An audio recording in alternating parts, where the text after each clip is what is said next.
Assalamualaikum warahmatullahi wabarakatuh. Nama saya Saga Sitarafil. Di sini saya akan menjelaskan tentang iman dan pengaruhnya dalam kehidupan manusia. Yang pertama ada hakikat iman. Iman itu adalah keyakinan di dalam hati kita yang kokoh dan tanpa adanya keraguan. Dan iman menurut agama Islam sendiri yaitu iman kepada Allah, iman kepada malaikat, iman kepada kitab, iman kepada Rasulullah, iman kepada hari akhir, dan yang terakhir iman kepada takdir buruk dan takdir baik. Iman itu mencakup perbuatan hati, perbuatan lisan. Iman akan bertambah dengan adanya ketaatan dan akan berkurang dengan adanya kemaksiatan. Yang kedua, ada ikatan iman, ilmu, dan amal. Di sini saya akan menjelaskan tentang hubungan iman dengan ilmu. Beriman berarti meyakini adanya Allah Subhanahu wa taala dan Rasulullah Shallallahu alaihi wasallam. Serta kita memiliki ketaatan untuk meyakini itu, kita itu harus mempelajari ajaran tersebut agar kita tidak menyeleweng dari kehendak Allah dan Rasulullah. Cara memahaminya yaitu untuk selalu mempelajari agama Islam. Ilmu dan iman itu adalah kedua hal yang mutlak adanya. Iman disertai dengan ilmu akan menjadi mantap, dan ilmu dan iman yang disertai dengan ilmu itu bisa membuat kita itu mengontrol agar kita itu tidak menjadi sombong. Selanjutnya yaitu ada hubungan iman dengan amal. Amal soleh merupakan suatu wujud dari keimanan seseorang. Artinya jika kita ingin menampakkan keimanan kita kepada Allah, kita harus melihatkan keimanan kita dengan amal soleh. Iman tanpa amal soleh bisa diibaratkan dengan pohon tanpa buah.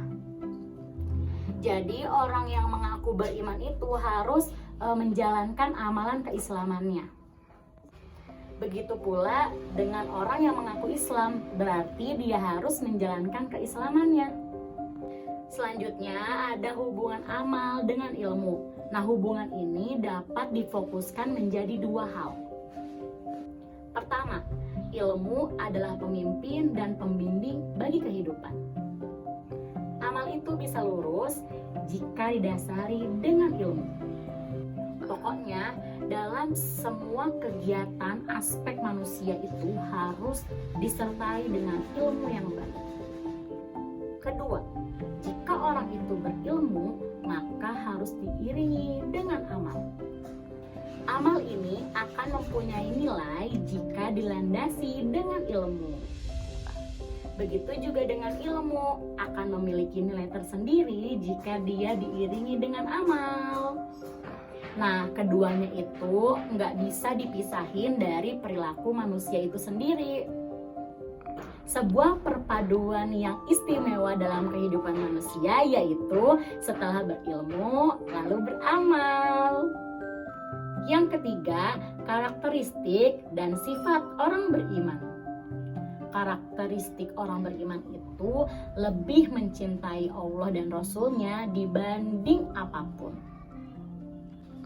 Selalu taat kepada Allah, memiliki iman yang kuat, bersikap lemah dan lembut kepada sesama, dan tidak punya pilihan lain terhadap apa yang telah dipilihkan oleh Allah Subhanahu wa taala. Sifat orang beriman itu kuat dan teguh memegang pendirian, tegas dan mengambil sikap, yakin terhadap keyakinan yang diperjuangkan, selalu mengharapkan bertambahnya ilmu dan pengetahuan, takut akan perbuatan amal solehnya itu belum cukup di dunia. Yang terakhir, sederhana dalam hidup walaupun hidup kaya raya. Yang keempat, ada hal-hal yang merusak dan meniadakan iman. Yang pertama, syirik. Syirik itu suatu perbuatan yang harusnya kita itu hanya meyakinkan Allah, tetapi kita malah meyakinkan yang lain. Syirik akbar yaitu syirik besar. Nah, itu tuh merupakan suatu keyakinan kita itu yang menyembah hal lain selain Allah, seperti contohnya kita itu menyembah berhala. Yang kedua yaitu melakukan sihir. Nah, sihir di sini dijelaskan itu sihir untuk merusak hubungan keluarga orang atau menyakiti orang lain dengan meminta bantuan kepada syaitan. Yang ketiga yaitu memakan harta riba. Riba secara umum itu diartikan sebagai utang piutang atau minjam-meminjam atau meminjamkan barang dengan pengembalian bunga. Agama Islam dengan tegas melarang umatnya untuk tidak memakan harta riba, sebagaimana firman Allah Subhanahu wa taala, "Hai orang-orang yang beriman, janganlah kamu memakan riba dengan berlipat ganda, dan bertakwalah kamu kepada Allah supaya kamu mendapat keberuntungan. Peliharalah dirimu dari api neraka yang disediakan untuk orang-orang yang kafir." Quran Surah Al-Imran ayat 130. Yang keempat, membunuh jiwa manusia. Membunuh jiwa manusia ini dimaksudkan kita membunuh orang dengan sengaja. Nah, orang yang melakukan pembunuhan akan dimasukkan ke dalam api neraka jahanam dan kekal di dalamnya. Yang kelima, memakan harta anak yatim. Anak yatim di sini diartikan anak yang telah ditinggal mati oleh ayahnya atau anak kecil yang ditinggal oleh orang yang menafkahinya. Memakan harta anak yatim dilarang apabila dilakukan secara zolim. Yang keenam, melarikan diri dari perang atau jihad. Menurut istilah, melarikan diri dari perang atau jihad ini yaitu melakukan segala upaya untuk melawan para kafir dan pemberontak. Yang ketujuh, menuduh wanita muslimah dengan mengata-ngatai mereka berzina.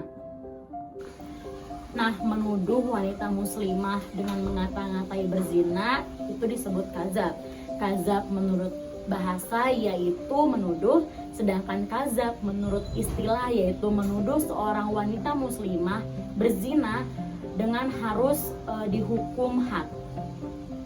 Demikian penjelasan tentang iman dan pengaruhnya dalam kehidupan manusia. Semoga bermanfaat. Wassalamualaikum warahmatullahi wabarakatuh.